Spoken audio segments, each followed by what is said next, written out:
Now I want to make a very important point here, because this is not only going to go to one of the most common safety issues that we have, most common injuries, especially when you get a little older, but this even affects younger people.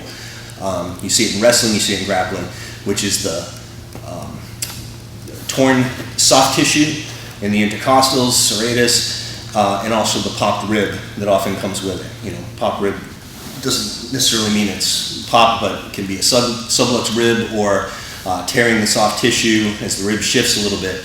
And typically that's going to occur when your hips are lifted towards your head, your body's being compressed and rotated at the same time. So from here, a lot of times we'll get this. So Matt crushes, he starts to come around, fighting, and you have that experience, okay? It's super common. Not something you want to have to deal with, because it can sideline you for a while. Even if you get an adjustment, anti-inflammatories, ice and everything, it still takes a while for the soft tissue to heal. You can be out sometimes for up to a couple months. So there is a point of diminishing returns. So one of the questions I get here is, at what point do I fight until, and at what point do I try and use two hands when sometimes it feels like I can only do one because of the angle? So for instance, the angle of my body is such I can't quite reach here.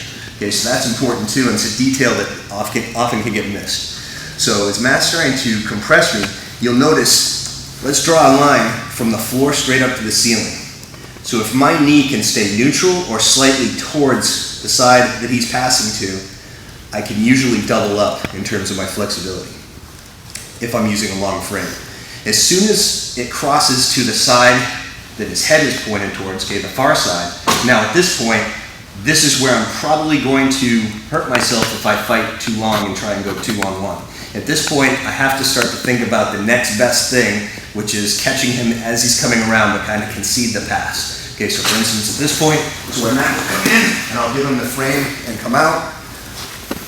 Sometimes just in the armpit. Okay, sometimes from here, as he comes around, I've got the key, and I'm gonna have to switch all the way through. I'll go over that again in a minute. Different types of escapes like that.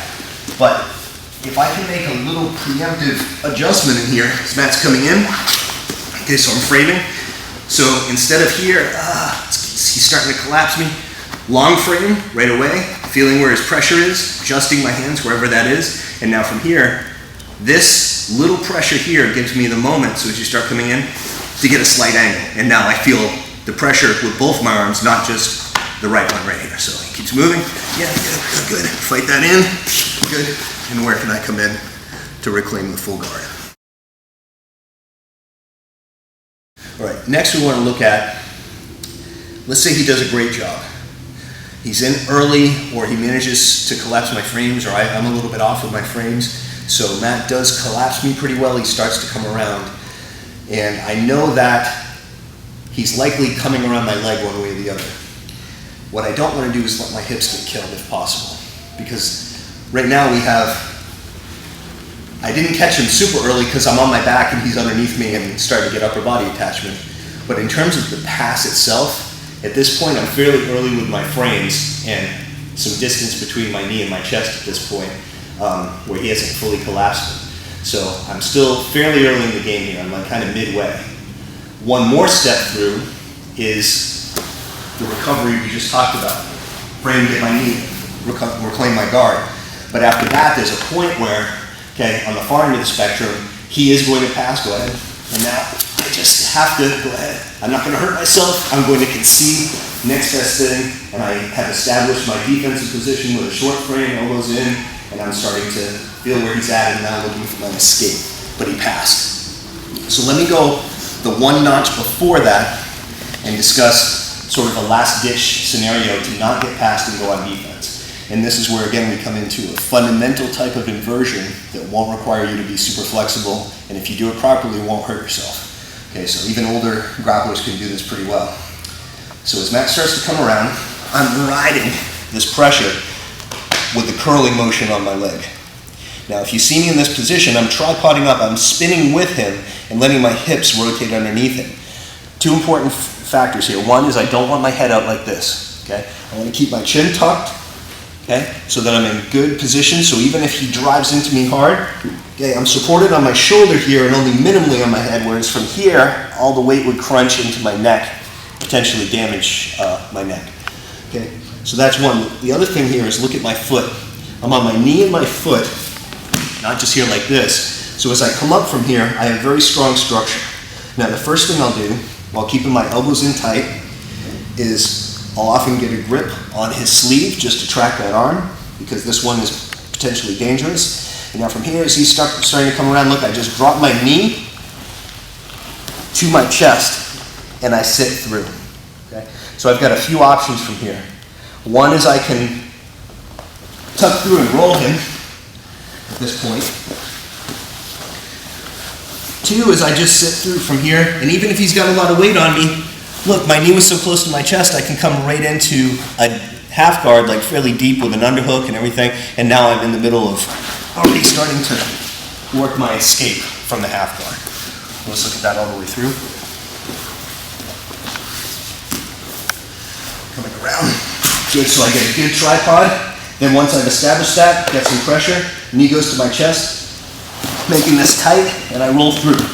Okay, you've also got your wrestling from here. The more he holds on, the more it's likely you'll reverse him. The more he backs off, the more it's likely you'll pull guard.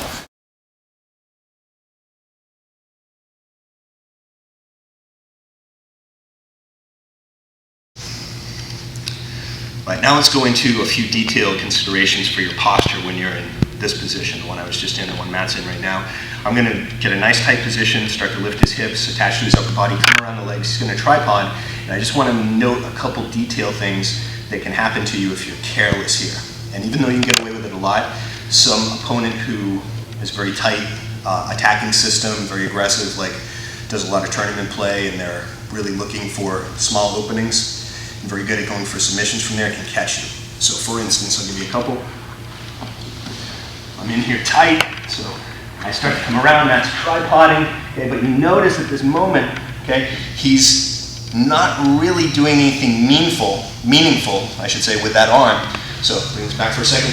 So at this moment, right, I'm getting this pressure and he's just pushing on me, but it's a little too high. So what you'll see sometimes is right at the moment that I'm coming around, okay, I may be snaking in here, getting a grip, okay, somehow on this arm. And by the time he goes to bail, right, I can catch him there. One more time. So this is why the mind frame is very important, because it's all pressure sensitive. Right here, sort of just people will leave their arm behind just trying to check you, and it's a mistake. So again, coming in, catching him right there, very last minute. And if somebody trains to hit that pocket, all they need is that little sensitivity to say, oh, his arm's behind, boom, take it. Also, situations where, same type of thing, a lot of times as people go over, you'll notice that they'll take this hand and they'll post it on the mat. It's very natural. So I start to come, and they'll do that, okay? Exactly, so as soon as this happens, well, what do I have? I can shoot through here, and I've got an arm triangle. Ezekiel chokes.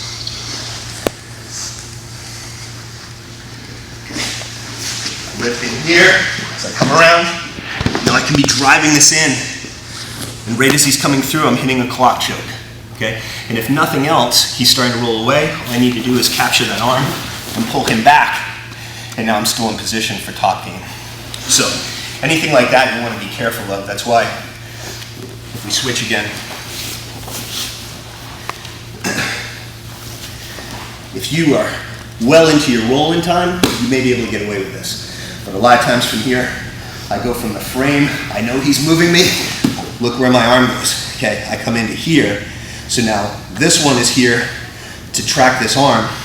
This one's here in case he does, like for instance, try and push into a choke or something to anticipate this, and now I'm either going to roll back into him or roll through from here.